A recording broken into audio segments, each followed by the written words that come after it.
Hey all, Professor Tomlinson back at it with another installment of our jazz piano series. This time we're going to be turning things on their head a little bit. I'm going to be playing chord voicings with my right hand and walking bass lines with my left hand.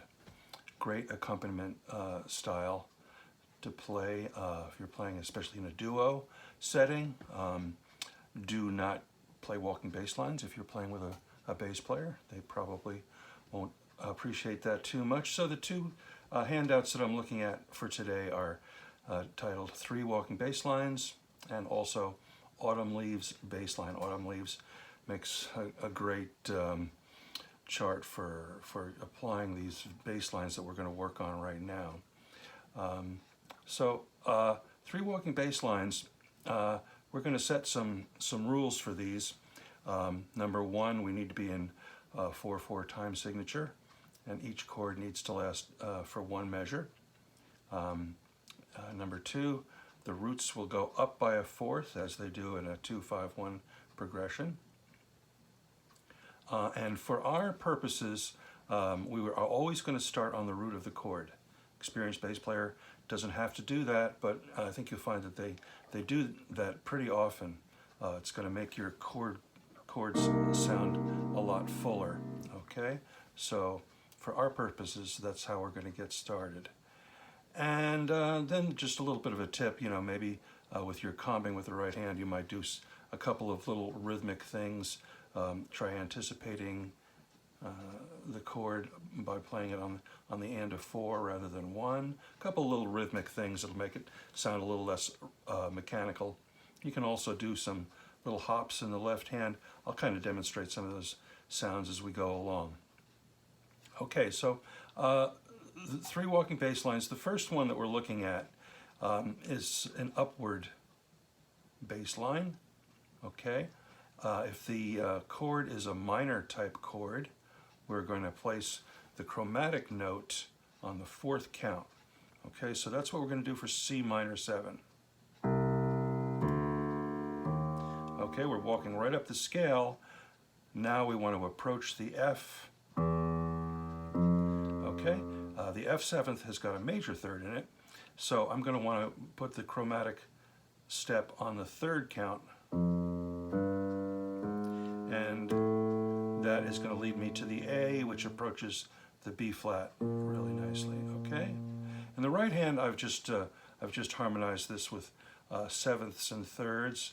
Sort of, you're familiar with that with playing the blues walk. Okay, so with just the root down low and the 7th and the 3rd in the right hand, it already sounds a little bit fuller because we're getting, more of the keyboard. We're getting a lower part of the keyboard involved there. Okay, so here's the sound with just the roots in the bass.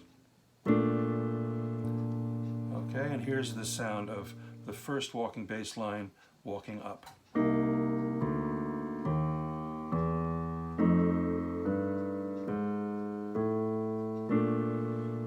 Okay, really commonly used bass line, and really works out really well. Number 2, I started up an octave higher because we're walking down the scale, and it just so happens that if we're walking down the major scale, we don't really need to use any chromatic notes. It just works out perfectly. So I'm starting on C, an octave higher, playing the same voicings in my right hand. And this time I'm walking down the B flat scale, my 2-5-1 and B flat. And it just connects perfectly without any chromaticism or need for changing the scale at all. Okay, so that's number 2, just walking down.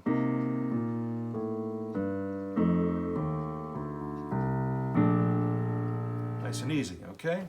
Number 3 combines walking up the triad and then approaching the next chord that comes along. In this example, each time I've approached from above. So I'm walking up the C minor triad, and then I'm approaching the F from the G flat.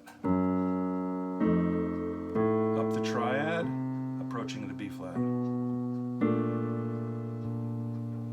Okay, so those are the 3 that we're going to limit ourselves to for the time being. There are some other harmonic situations that we're going to deal with in Autumn Leaves, and I'll show you some really easy fixes for those when we get to it. I also included a 1-6-2-5 chord progression because it's such a common chord progression, and our rules don't really fit what we want to do with that. So very easy. This is the bottom of the page, and then everything else is a cycle of fourths.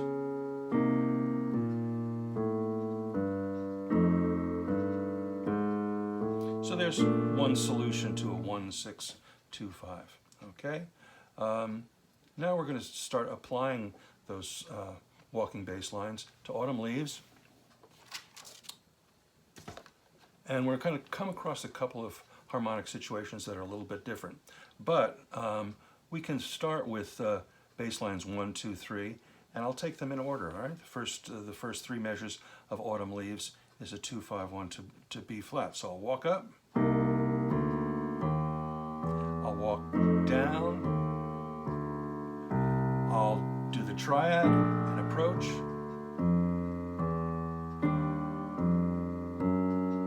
Okay, and I finished off with walking up the scale with one chromatic. Okay, E flat major is a major type chord. Okay, so I put the chromatic on the third count. Now that led me to the A minor 7 flat 5. We're looking at a 2-5-1 in the key of G minor, and I would actually call Autumn Leaves, I would refer to this as being in the key of G minor. Okay, so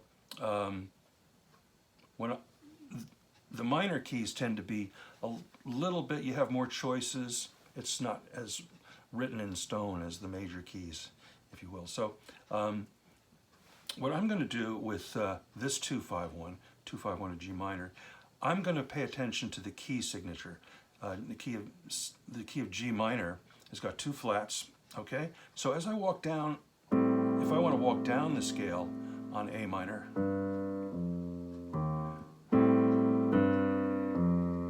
I'm going to consider that to be my scale. Okay, if I wanted to walk up A minor, again, I would sort of pay attention to the key signature that I'm in. There are other choices, other bass players might choose differently. And then if I was going to go up the triad, I'm going to include that flat 5, but now I'm going to have to approach D from the C sharp. Still sounds great. And same thing for D7. I'm going to pay attention to this two flats in the key signature, and it's now I'm going to put I'm going to approach the G from the F sharp. Okay, all right. So that'd be walking up the D, walking down. Again, I'm paying attention to the key signature. Okay, and going up the triad doesn't really change that much.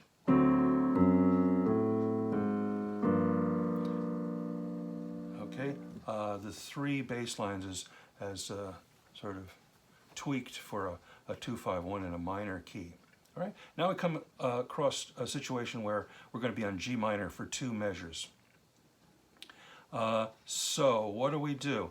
Well, for the second measure of G minor, it will go up to C minor. So we have we can use one of our three bass lines because that is going up by a fourth. But in the first measure of G minor, what are we going to do? Well, there are just endless, really simple solutions. One, just 1, 2, 3, 2. Just 1, 2, 3, 1, 3, 5.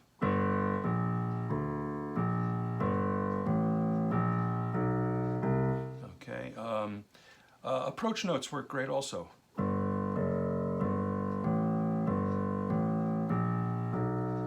Okay, approaching the approach below.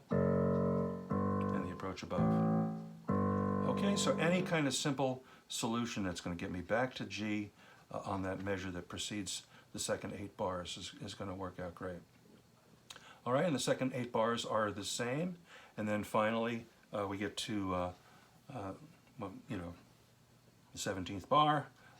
It flips the progression around, starting on 2-5-1 in the minor key.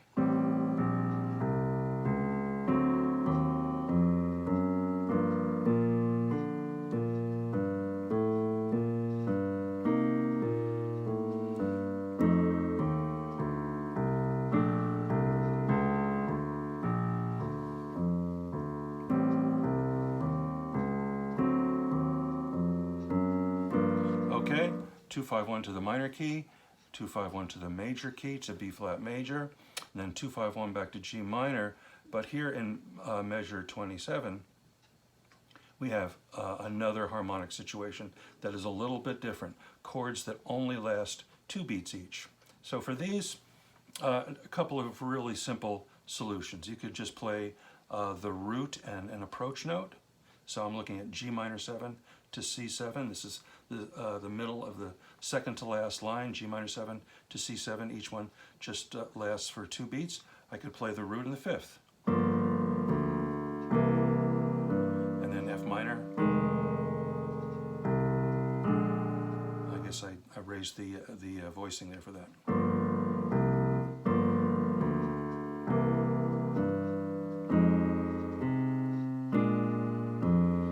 Okay, that's just the root and the 5th, root and approach.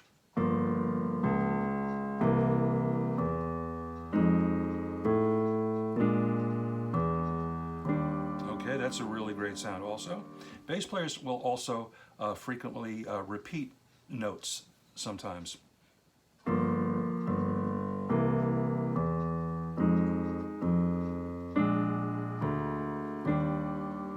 Okay, that's perfectly acceptable. Bass players do that pretty often. Okay, the 3 bass lines, and then applying that to Autumn Leaves. So we don't always pay attention to what our bass players are doing. It's such an important part of the music. So now maybe you're going to, as you're listening to some of your favorite tunes, some of your favorite groups, pay a little more attention to what the bass player is doing. There's also one other resource that is really great. This person who calls himself Mr. Sunny Bass has put out a ton of videos of himself just playing walking bass lines on just so many different standards. He's just made so many of these YouTube videos. So if you just look up Mr. Sunny Bass, you're going to find a ton of them. And it's great to just hear a bass player, you know, playing unaccompanied. You get to really focus on what they're doing. You'll also notice that he'll frequently play the first chorus or two in what's called playing in 2, where he's mostly playing half notes, and then, you know, pushing that with some fills and stuff like that, just to make it sound a little bit more interesting. But just playing mostly half notes.